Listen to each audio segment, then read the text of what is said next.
Halo teman-teman, ketemu lagi dengan saya Yusnadi. Kali ini saya akan sharing mengenai pembuatan pupuk organik yang sangat sederhana, tapi kualitasnya tidak kaleng-kaleng. Jadi teman-teman ikutin terus, jangan di skip, tonton sampai habis karena saya akan memberikan tips-tips yang banyak di tengah-tengah. Jadi teman-teman jangan sampai terlewat, ya. Yuk kita mulai.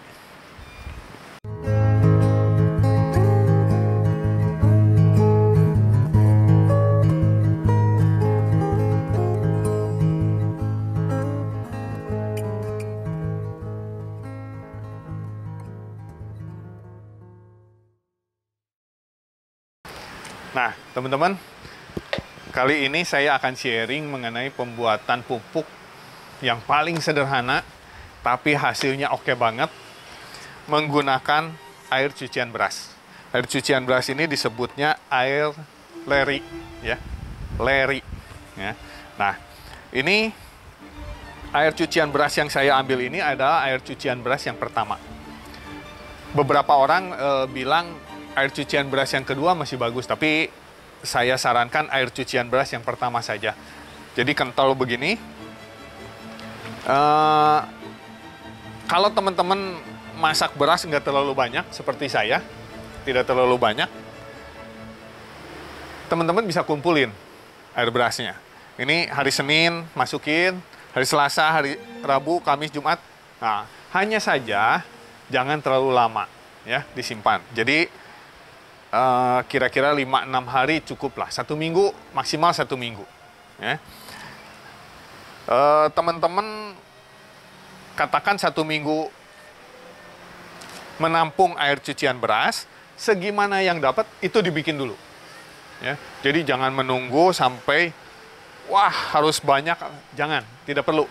Teman-teman cukup 1 minggu, selesai, bikin dulu, ya. Oke.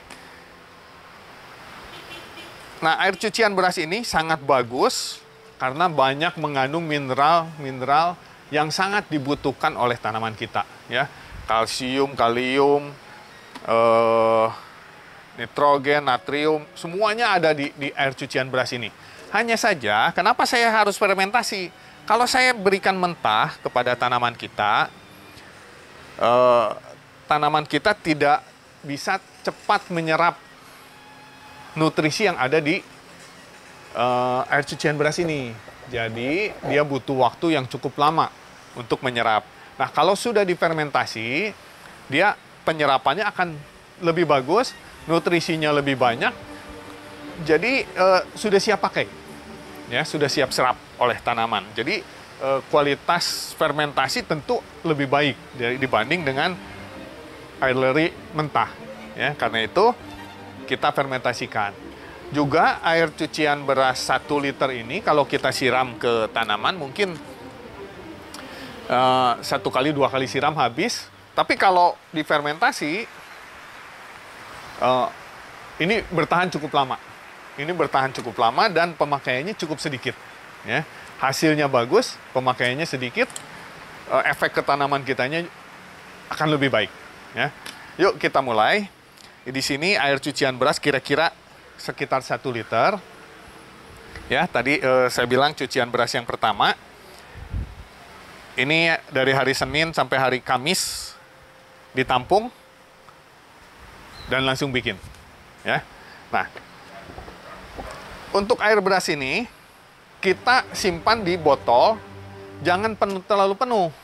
Ya. Kalau ini botol AMDK, air mineral dalam kemasan, ukuran 1,5 liter, saya isi kira-kira 1 liter. Ya. Jangan terlalu penuh. Kenapa? Karena nanti butuh ruang untuk gas. Ya. Jadi fermentasi ini, fermentasi anaerob, tertutup, dia akan mengeluarkan gas dan butuh ruang untuk gas. Ya. Nah, kita membutuhkan lagi bakteri. Ya. Kalau teman-teman punya mol, ya, mikroorganisme lokal, entah itu mol tape, mol beras, mol kentang, apapun juga, teman-teman bisa pakai. Tapi kalau teman-teman tidak punya pakai, teman-teman bisa pakai EM4 ya. EM4. EM4 ini ada dua macam. EM4 untuk pertanian dan perikanan. Kita untuk pertanian pakai yang botolnya kuning. Ya, jangan salah ya. Pakai yang botolnya kuning. EM4 ini adalah isinya bakteri. Ya, isinya bakteri. Bakteri yang ditidurkan, ya. Kalau istilah sederhananya ditidurkan. Jadi ini sebetulnya isinya makhluk hidup, bakteri yang dorman, ya. Nah, untuk supaya bakteri ini aktif, kita butuh kasih makan. Saya di sini kasih gula merah. Kalau teman-teman tidak ada gula merah, molase lebih bagus, ya. Kalau tidak ada, gula putih pun masih oke. Ya, jadi tidak perlu terpaku oleh molase atau gula merah. Yang penting gula, kalau tidak boleh gula diet ya. Jadi gula merah, gula putih, atau molase. Ya. Nah, untuk 1 liter air leri, kita kasih 1 tutup botol ini. Nah, semua EM4 dilengkapi oleh tutup seal ini ya. Seal ini jangan sampai hilang. Ya, harus ditutup ulang. Jadi kalau teman-teman, oh ini udah tinggal sedikit, ini nggak usah pakai tutup. Salah. Karena ini makhluk hidup yang butuh tempat yang bagus ya. Tempat yang baik, tutupnya yang baik. Ini saya kasih 1 tutup gelas, 1 tutup botol. Nah, cukup. Ini 1 tutup botol saja isinya sudah ribuan, mungkin jutaan bakteri hidup, ya. Dan setelah dia bangun dari dormannya, ini saya bilas sedikit. Setelah dia bangun dari dormannya, dia akan bermultifikasi, ya. Seperti makhluk hidup biasa, dia akan beranak dan menjadi banyak. Nah, ini sudah cukup.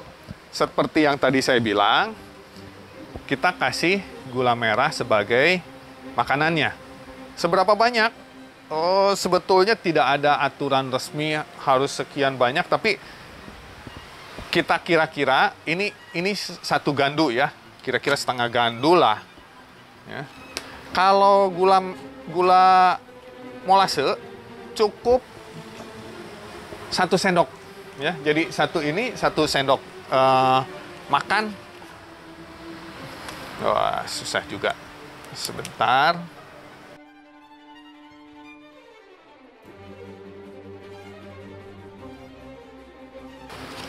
Ya, kira-kira 1 gandu ya. Kalau gula putih, ya kira-kira 2 sendok lah, begitu. Kalau molase cukup 1 sendok ya.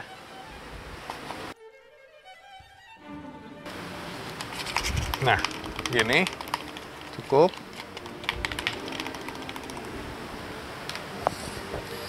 Nah, sekarang kita tutup. Ini tutupnya sudah saya bolongin. Tutup dan kocok.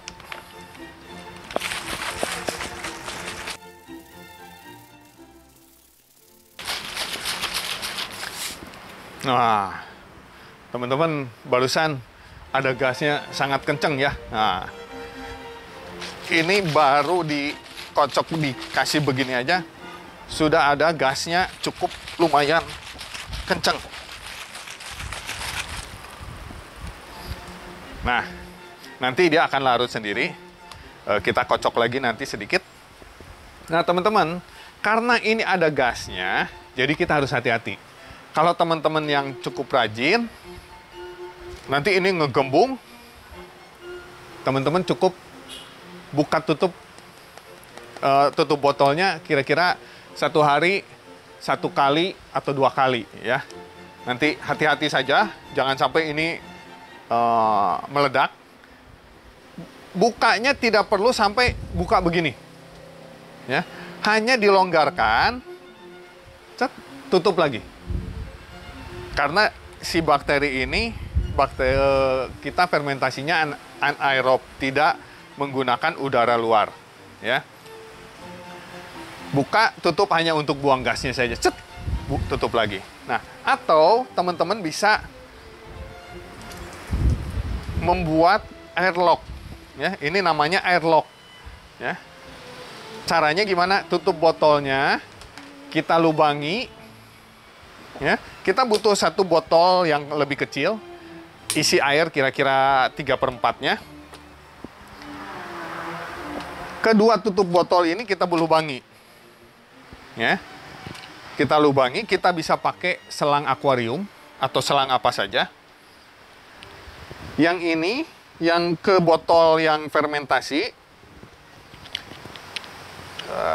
ini agak sulit karena saya bikin lubangnya ngepas, ngepres. Nah, yang masuk ke botol fermentasi, selangnya tidak usah terlalu panjang. Pendek saja, harus menggantung. Tidak boleh kena ke airnya. Tidak boleh kena ke air. Ya. Kalau sudah begini, teman-teman kasih lem tembak, kasih silikon, lem akuarium supaya tidak bocor. Itu lebih bagus ya. Di sini saya contoh saja. Nah, gini. Lalu ujung yang satu kita masukkan ke sini. Ujung yang satu ini lebih longgar. Ini longgar sekali, ya. Tidak perlu terlalu kencang. Nah, ujung yang satu harus masuk ke air. Ya. Harus masuk ke dalam air. Nah, gini. Nanti biasanya saya kasih tali atau karet di sini supaya nggak kemana-mana botolnya. Tujuannya apa? Tujuannya supaya gas yang di sini, ketika ada tekanan di ruang kosong ini, ya, kalau teman-teman dideketin, ini ada gelembung-gelembung, udah mulai gelembung-gelembung udara nih. Nanti gasnya akan makin lama, dia akan keluar ke sini, ke selang ini. Terus dan masuk ke sini. Nanti di sini, di ujungnya ini ada gelembung, look, keluar ya. Kayak aerator akuarium gitu. Dan udara luar tidak bisa masuk ke dalam. Kenapa? Karena ada air. Ya. Karena ininya masuk ke dalam air, si selang ini, jadi, dan ini kedap. Ya. Jadi si udara luar tidak bisa masuk, tapi udara yang di dalam sini bebas keluar. Ya. Udara yang di dalam sini bebas keluar, udara luar tidak bisa masuk ke dalam sini. Jadi yang di dalam ini terlindungi. Ya. Nah, itu tujuannya. Yang ini aman, teman-teman ya. Jadi teman-teman kalau punya dana lebih, mungkin bisa beli airlock dan pasang di sini. Tapi saya kira ini sangat sederhana, nggak perlu airlock. Teman-teman cukup 2 botol begini, simpan, cukup. Ada lagi cara lain selain ini. Kita pakai balon. Ya.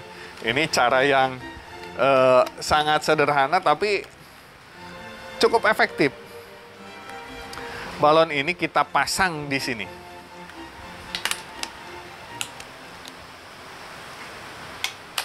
Nah, kita biarkan saja. Nanti gas yang ini sama juga. Gas yang ada di sini itu akan keluar dan meniup balon. Nanti si balonnya ngegelembung. Kalau balonnya sudah menggelembung, nah, teman-teman tinggal buang sedikit. Ya. Buka sedikit ini. Cet. Tutup lagi.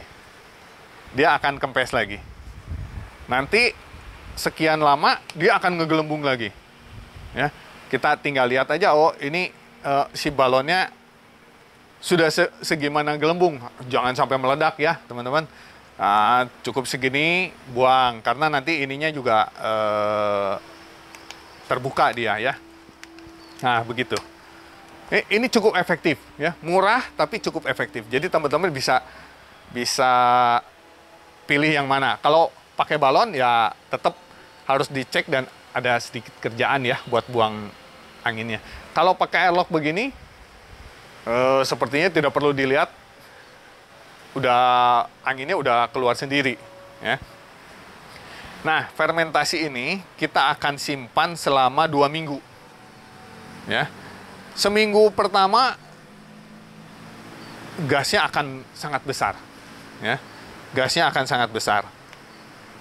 Minggu kedua mungkin makin berkurang, dan 2 minggu hampir tidak ada fermentasi, hampir tidak ada gas, ya, hampir tidak. Tapi saya biasanya membiarkan fermentasi airlock ini sampai kira-kira di 3 mingguan, ya.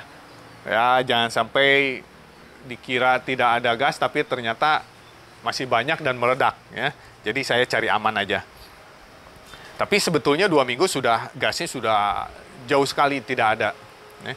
Nah, kita simpan di tempat gelap tanpa kena sinar matahari selama 2 minggu, ya. Jangan terkena sinar matahari selama 2 minggu. Kalau teman-teman punya dus, misalnya masukin ke dus atau di kresek atau apa, itu lebih bagus, ya.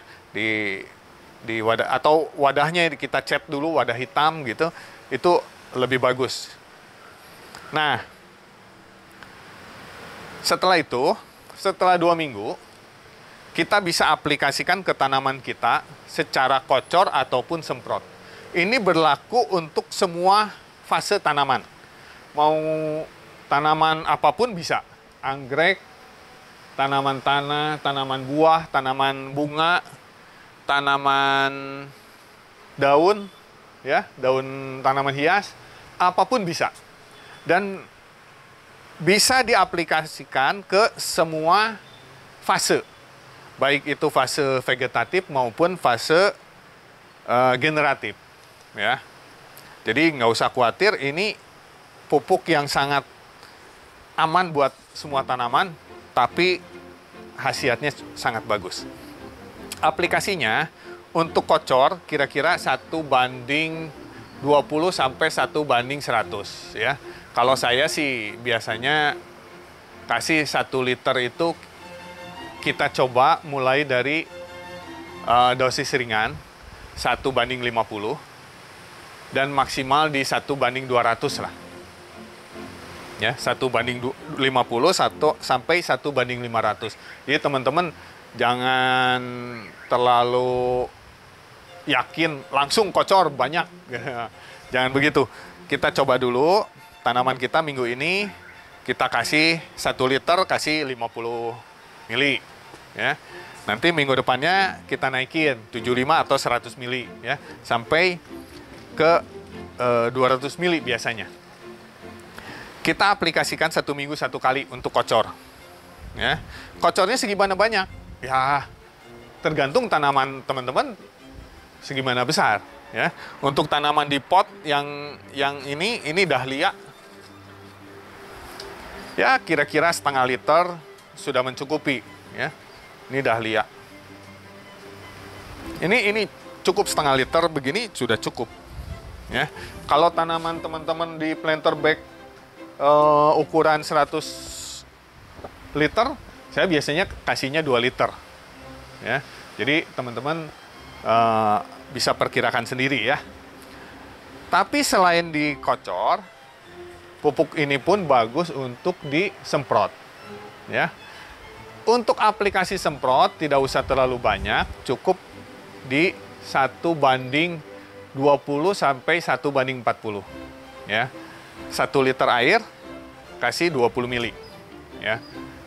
Biasanya saya tengah-tengah lah antara 25-30, ya. Tapi teman-teman coba dulu di 20 dulu. Sama 1 minggu 1 kali sudah mencukupi, ya. Teman-teman aplikasi untuk ini udah mulai ada gasnya nih, udah mulai gembung-gembung dikit nih. Nah, teman-teman aplikasi untuk semprot itu harus dilakukan pagi-pagi atau sore. Paling bagus itu pagi-pagi, sebelum jam 8 sebetulnya, ya. Jadi jam 7, setengah 7 itu paling bagus. Karena apa? Karena stomata tanaman, stomata daun itu sedang terbuka lebar. Jadi kita semprot, si pupuknya masuk ke dalam tanaman kita sangat efektif, ya. Kita semprot semua bagian tanaman, terutama di bawah daun. Terutama di bawah daun, ya. Semprotannya pakai semprotan yang spray, yang apa namanya? Kabut, ya. Jadi jangan yang keras, tapi yang nyepray begitu, agak kabut. Nah, teman-teman bisa pakai yang setelan yang seperti itu supaya efektif untuk pemupukan ke tanaman kita, ya. Jadi tunggu 2 minggu, hati-hati meledak, ya. Ini saya biasanya sih nggak pakai balon, saya lebih suka pakai ini karena minim maintenance, ya. Minim maintenance. Ini biasanya saya karetin, taruh, tanggalin, jangan lupa kasih label, jangan sampai terminum, anak-anak, jauhkan dari anak-anak. Setelah 2 minggu, panen, dan bisa diaplikasikan. Untuk semprot, ya, ini untuk semprot, ada baiknya sedikit disaring ya, supaya ke spraynya jangan sering mempet. Ya, walaupun biasanya ini udah namper gitu, ya lebih baik disaring. Kalau teman-teman pakai, aduh saya nggak punya ukuran mili, teman-teman bisa pakai sendok, ya. Ukuran 1 sendok makan itu kira-kira 5 mili. Ya. Jadi kalau teman-teman kasih 20 mili berarti 4 sendok.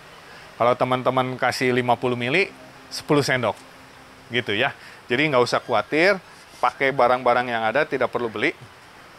Teman-teman bisa dapat pupuk organik cair yang mantap, sangat efektif untuk pertumbuhan tanaman kita, bisa diaplikasikan di masa pertumbuhan dan masa pembuahan. Ya, ini sangat gampang dan sangat mudah.